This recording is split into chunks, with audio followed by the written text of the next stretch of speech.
आसक्त होकर भगवान कोई का विस्मरण कर देता है, तब भगवान कहते कि ठीक है, लेकिन जरा देखना, एक क्षण ऐसा आएगा कि तुम्हें हमारी ओर देखना पड़ेगा, क्योंकि ये तन कीमती है मगर है विनाशी, कभी अगले क्षण के भरोसे न रहना, निकल जाएगी छोड़ काया को पल में, सदा श्वास धन के भरोसे न रहना। एक क्षण में भोगी, एक क्षण में योगी, और क्षण भर में ज्ञानी, और क्षण में वियोगी, बदलता जो पल पल में वृत्ति अपनी, कभी अपने मन के भरोसे न रहना। तुझको जो मेरा मेरा कहेंगे, जरूरी नहीं वे भी तेरे रहेंगे, मतलब से मिलते हैं दुनिया के साथी, सदा इस मिलन के भरोसे न रहना। और हम सोचते काम दुनिया के कर लें, धन धाम अर्जित कर नाम कर लें, फिर एक दिन बन के साधु रहेंगे, उस एक दिन के भरोसे न रहना। राजेश अर्जित गुरु ज्ञान कर लो, या प्रेम से राम गुणगान कर लो, अथवा श्री राम नाम रटो नित नियम से, किसी अन्य गुण के भरोसे न रहना। इसलिए भाई, संसार में रहते हुए भगवान पर भरोसा रखकर, भगवान में मन लगाकर, तन को संसार में रखो, मन को भगवान में रखो। देखो दो चीजें हैं, एक है दिल, एक है दिमाग। आपने देखा होगा कई बार लोग रोते हुए आते। एक सज्जन आए मेरे पास बैठकर, बड़े दुखी थे, रोने लगे। हम क्या हुआ? बोले हमारा तो दिल टूट गया। अरे हम कहा दिल किसने तोड़ दिया?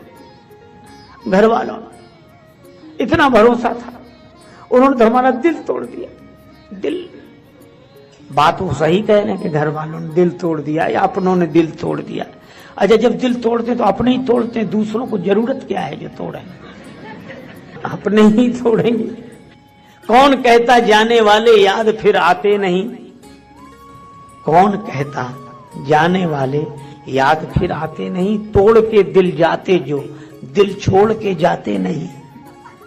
अपने वाले ही सताते, गैर तो बदनाम है, और दोस्त से मिलते जो गम, दुश्मन भी दे पाते नहीं।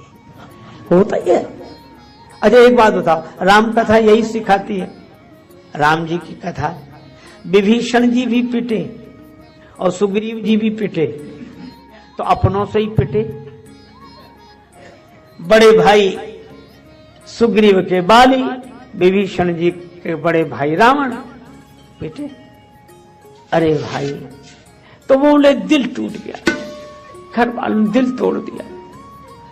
तो हमने उनसे सहानुभूति के नाते कुछ बातें कही, लेकिन एक बात फिर जब वो थोड़े आश्वस्त हुए, हमारे समझाने से थोड़ा उन्हें ठीक लगा, तो फिर हमने उनसे कहा कि दिल टूट गया ये तो दुख की बात है, पर तुमसे कहा किसने था कि घर दिल से चलते हैं? काहे को लगाया था? तो बोले फिर करते क्या? हमने कहा देखो एक सीधी सी बात है, ये घर दिल से नहीं दिमाग से चलते हैं। संसार में दिमाग से रहना चाहिए, संसार में समझ पूर्वक रहना चाहिए।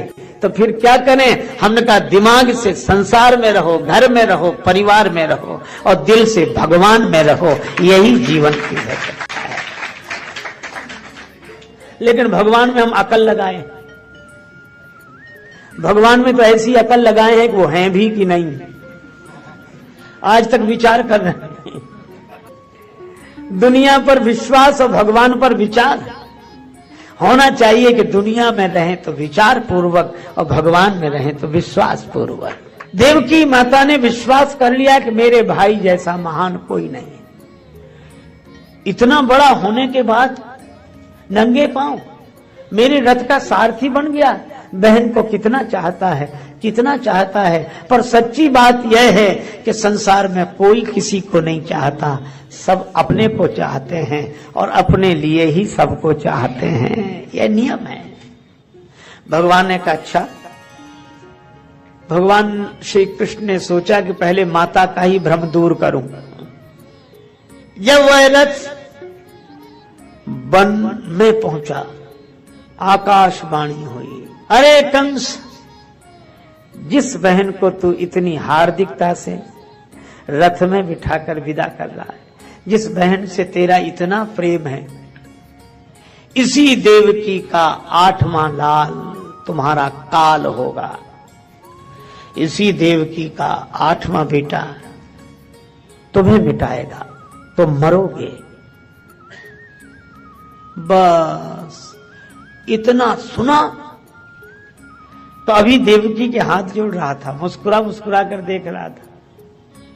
अब तो देवकी के बाल पकड़ लिए, तलवार खींच ली, सिर ही काट दो, न रहेगा बांस न बजेगी बांसुरी। देवकी ही नहीं रहेगी तो लाल कहां से होगा, और लाल कहां से होगा तो हमारा काल कहां से होगा।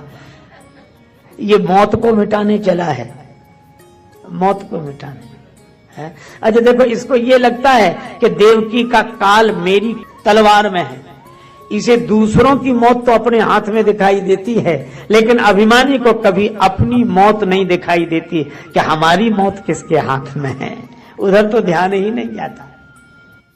कंस अगर प्रेम से भरा होता तो कहता कि भाई जो होना है वह तो होगा ही, प्राण तो एक दिन जाएंगे ही, कौन अमर रहा है, अब जो है ठीक है, लेकिन क्या प्राणों के डर से, प्राण जाने के डर से मैं ये प्रेम का मार्ग छोड़ दूं, धर्म का मार्ग छोड़ दूं।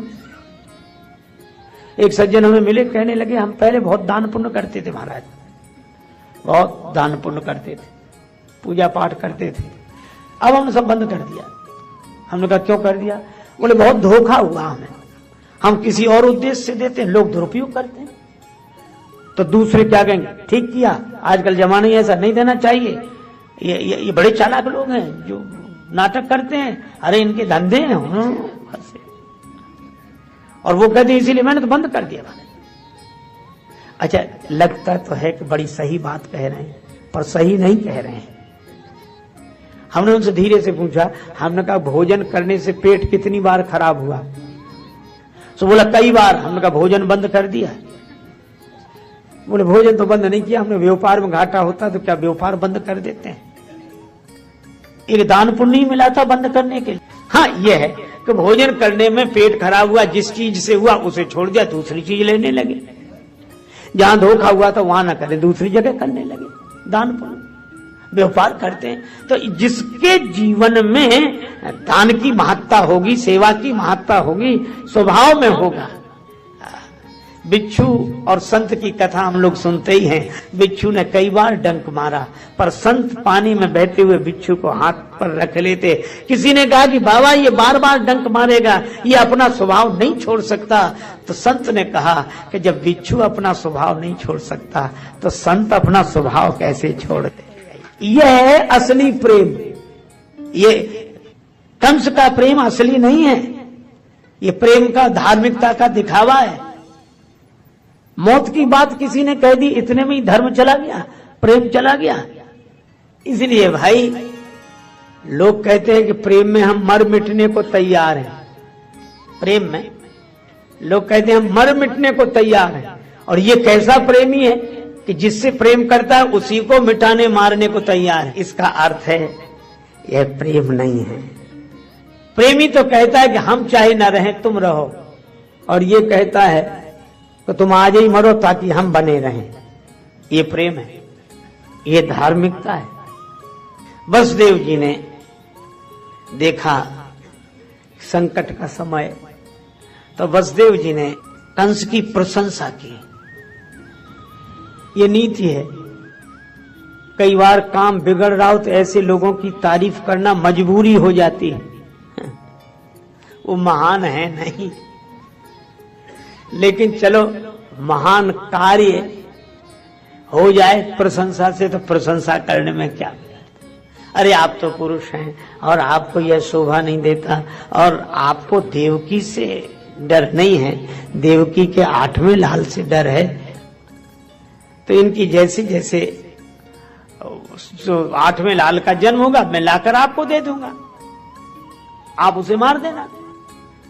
कंस को लगा कि बात ठीक है, अभी बदनामी भी होगी और ये ठीक नहीं। बोला अच्छा जाओ घर में रहो, पर रखवाली रहेगी, सब देखते रहेंगे। अच्छा, अब ये कथा बड़ी अजीब है, बहुत विचित्र कथा है। आराम से वसुदेव देवकी जी अपने घर में रहने लगे, कंस के पहरेदार रहते थे। पर हमारे महात्मा देवर्षि श्री नारद जी पहले तो भवन में ही रहते थे, फिर तो कंस ने उनको जेल में डाल दिया, बंदी गृह में रहो। एक लाल का जन्म हुआ, वसुदेव लेकर आए। कंस ने कहा कि मेरी इससे कोई शत्रुता नहीं है, मुझे तो 8वें की जरूरत है। वो लौट गए। मैं नारद जी की बात बता रहा था, नारद जी गए एक कमल का फूल लेकर, और इधर से गिने 1 2 3 4, फिर उधर से गिने। कंस ने कहा क्या हुआ है बाबा? नारद जी ने कहा कि हम गिन रहे हैं कि 8वीं कौन सी है, इसमें कमल की 8वीं पंखुड़ी कौन सी है।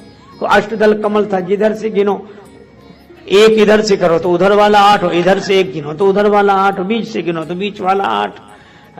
और ऐसे लगता था कि 8वां तो सब में है।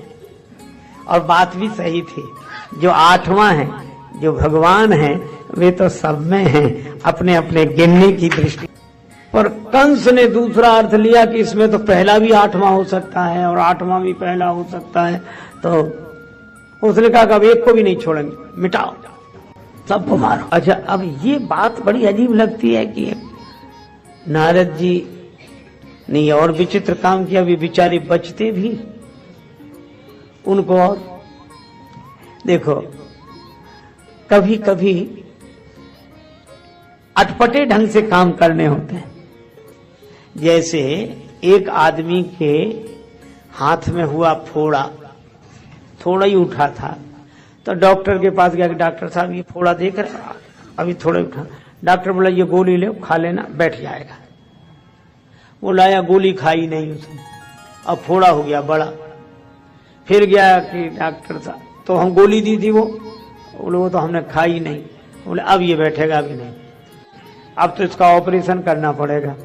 तो फिर ऑपरेशन कर दो, का ऑपरेशन लायक हुआ नहीं, अभी हम ये गोली और दे रहे हैं ताकि और बढ़ जाए, बैठने लायक है नहीं और ऑपरेशन लायक हुआ नहीं है ना।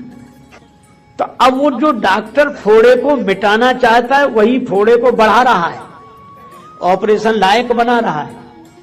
बस यही बात है। नारद जी ने कहा कि कंस, तुम्हारे मन में जो अभिमान का फोड़ा हुआ है, पाप का फोड़ा हुआ है तुम्हारे जीवन में, वो उपदेश की गोली से बंद होने वाला तो है नहीं। और पाप बढ़ गया लेकिन ऑपरेशन लायक हुआ नहीं है, और भगवान ऑपरेशन करना चाहते हैं, इसलिए हम ऐसी गोली दे जाते हैं कि ये जल्दी बढ़ जाए ताकि ऑपरेशन जल्दी होए तो समाज का भला हो जाए। और वही हुआ। वसुदेव जी और माता देवकी कारागृह में, बंधन में।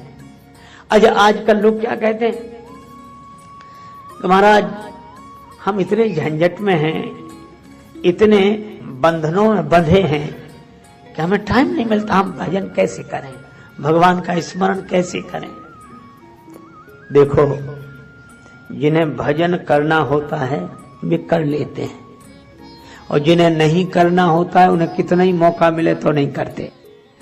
ये कथा यह बताती है कि हम तो घर में रहकर भजन नहीं कर पाते, घर के बंधन में रहकर भजन नहीं कर पाते हैं। और वसुदेव जी और माता देवकी तो जेल में रहकर भजन कर लेते हैं। अच्छा, जेल से घर तो कुछ ठीक ही होगा, पर यह कथा यह कहती है कि हम बंधन में रहें, जगत के बंधन में रहें, पर परमात्मा के बंधन में रहें, बंधन में रहकर वंदन करते रहें, भगवान को पुकारें, भरोसा रखें।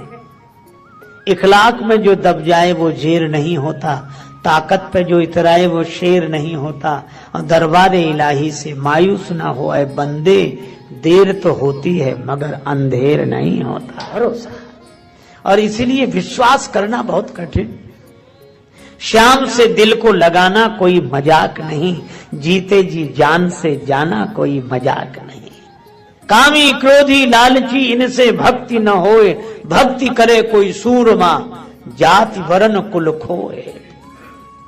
भगवान को याद, बस हम देखते हैं आप, कौन कहता है मुझे होश नहीं। आप देख रहे हैं, ठीक है। कितना सुंदर नाम, वसुदेव, वासुदेव, भगवान का नाम ही से, जिनमें देवत्व का निवास हो, देव का निवास हो, देव प्रकट हो गए हो। और देव की मति कौन, बुद्धि कैसी, जो परमात्मा की हो गई हो, देव की, अपनी नहीं, देव की, जो भगवान की हो जाए। ये भक्ति और ज्ञान, जो जिसमें केवल भगवान शेष रह जाए वह ज्ञान, भगवान की हो जाए जिसकी बुद्धि, वो भक्ति। ये भक्ति और ज्ञान। अच्छा, इनको बांध कौन, किसने रखा? कंस ने। ये देहाभिमान ही कंस है, पर कंस को यह पता नहीं कि कंस वसुदेव जी देवकी जी के देह को बांध सकता है, पर नेह को नहीं बांध सकता। देह बंधन में है, लेकिन इनके मन का नेह तो परमात्मा के बंधन में है। यह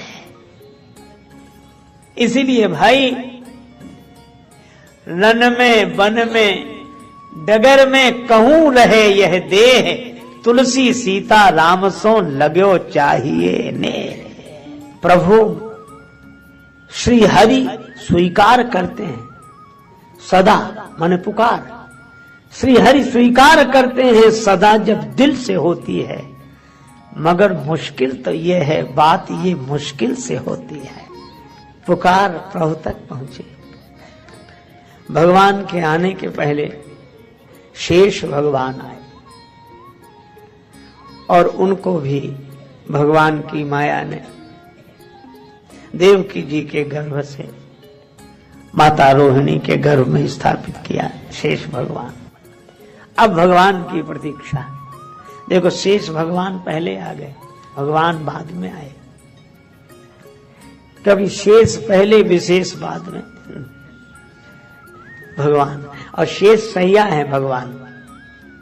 और यही है, भगवान देवकी माता के गर्भ में आए, देवताओं ने स्तुति की, सत्य स्वरूप परमात्मा की स्तुति की।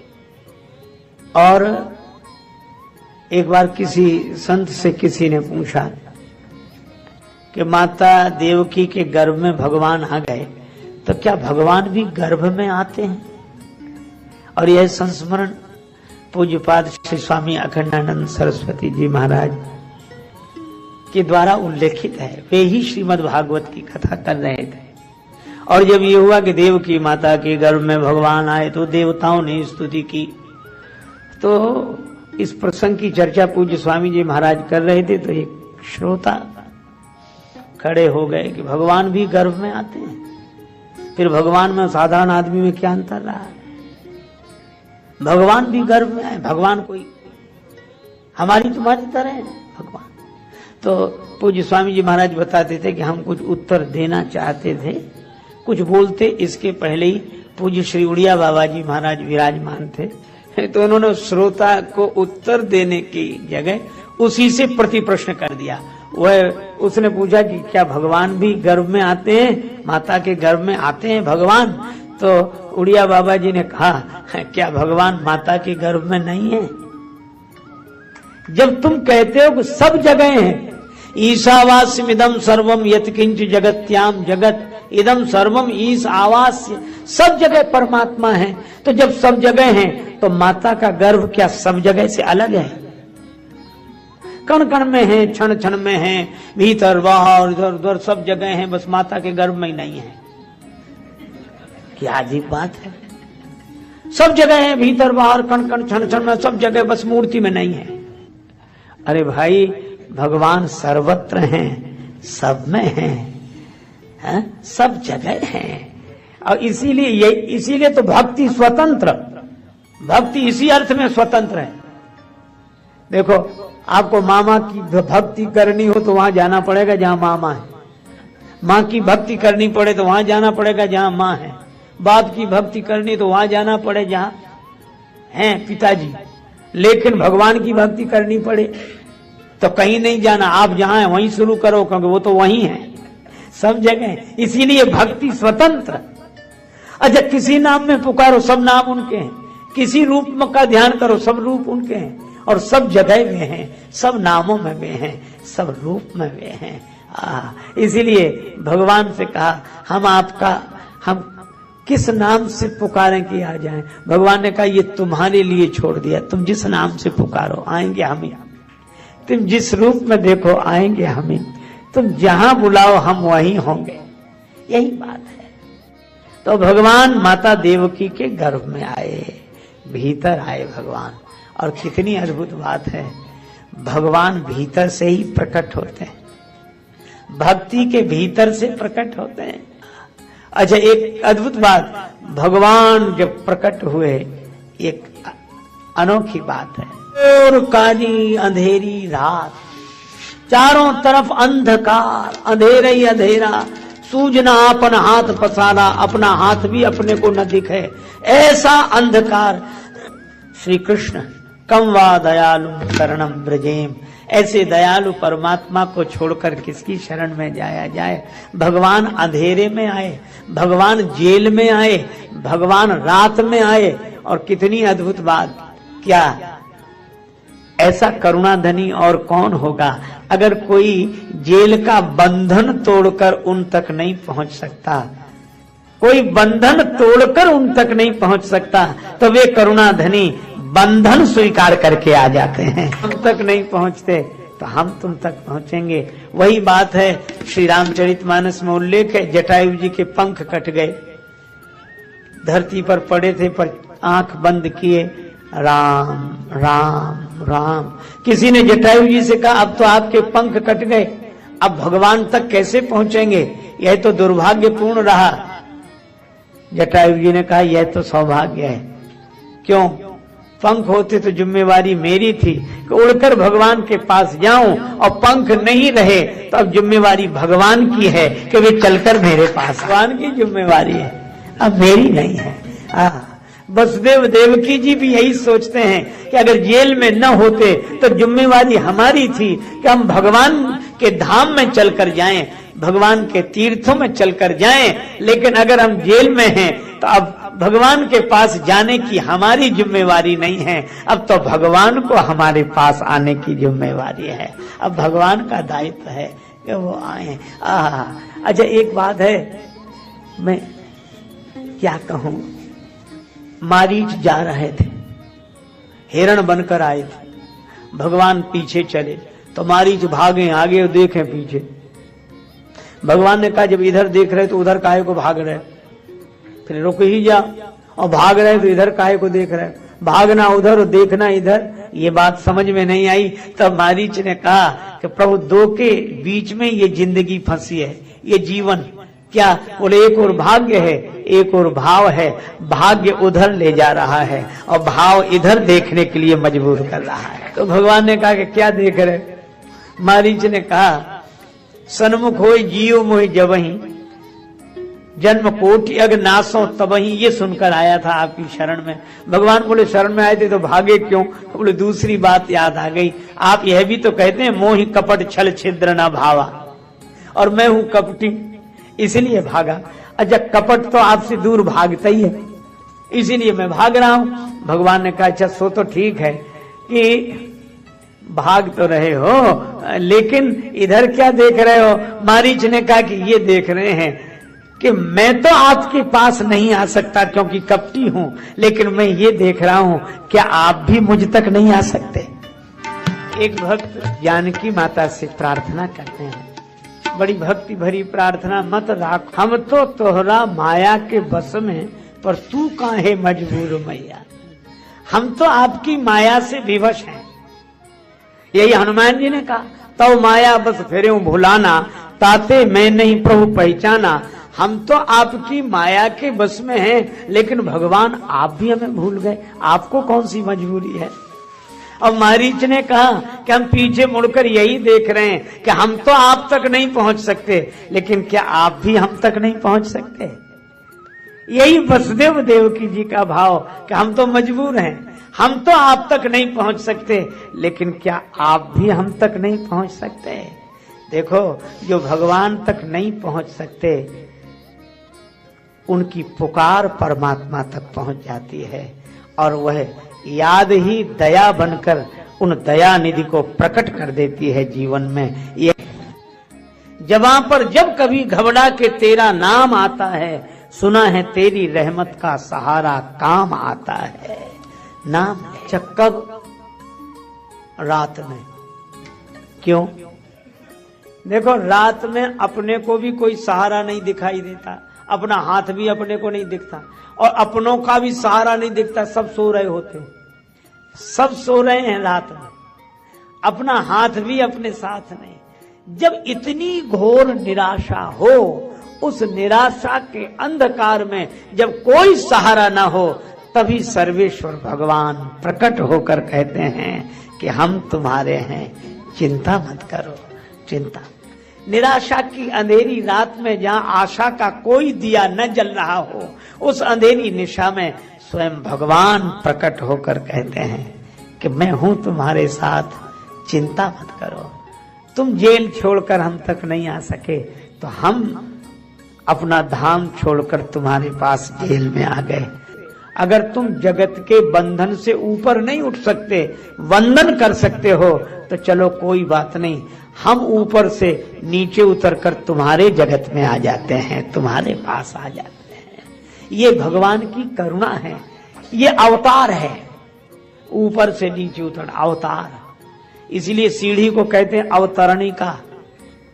अच्छा, सीढ़ी के दो पाए, एक नीचे एक ऊपर। एक आदमी छत पर खड़ा था, बोले इन सीढ़ियों से ऊपर आ जाओ, हम मिल जाएंगे। तो कई लोग चढ़ गए, एक आदमी बड़ा कमजोर, बोले साहब हम तो नहीं चढ़ सकते। तो ऊपर वाले ने कहा फिर हम तक नहीं पहुंच सकते तुम। तो उसने कहा कि इन सीढ़ियों का उपयोग क्या केवल ऊपर चढ़ने के लिए होता, नीचे उतरने के लिए नहीं होता? तो ऊपर वाले ने कहा कि होता है। बोले तो इन सीढ़ियों का आधार लेकर जो ऊपर चढ़ सके सो ठीक, जो नहीं चढ़ सके तो इन सीढ़ियों का आधार लेके आप ही नीचे उतरा। तो ये संकेत क्या है? ये साधना ही सीढ़ी है, और इसके दो पायदान है, दो सीढ़ियां हैं। कौन सी? एक नाम, एक रूप, और ऊपर है परमात्मा। वे कहते तुम नाम रूप से ऊपर उठाओ तो हम मिल जाएंगे।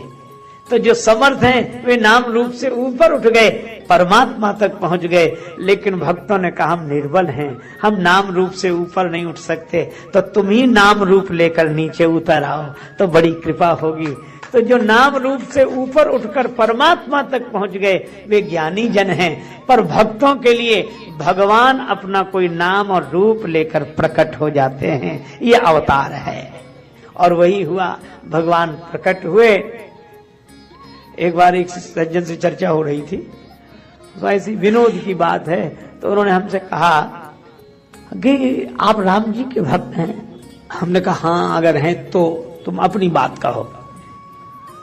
बोले आपके राम जी तो दिन में आए, पर कृष्ण भगवान तो रात में आए, क्यों आए? तो मुझे विनोद में एक बात सूझी। अरे हम कहा उनको रात में आना ठीक। बोले क्यों आए?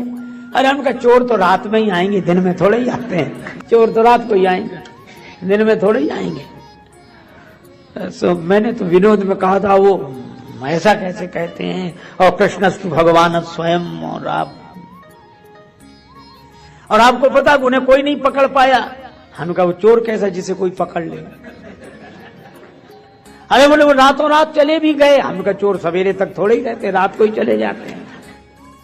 लेकिन भैया यह है तो विनोद की बात, पर भगवान कैसे चोर हैं। नवाम भुज श्यामल कांति चौरम, श्री राधिकाया हृदय से चौरम, अनेक जन्मार्जित पाप चौरम, चौराग्रगण्यम पुरुषम नमामि। ऐसा चित चोर कौन? श्री कृष्ण प्रकट हुए और कहा क्या? मैं कहा मैं ही तुम्हारा 8वां पुत्र हूं। प्रकाश हो गया।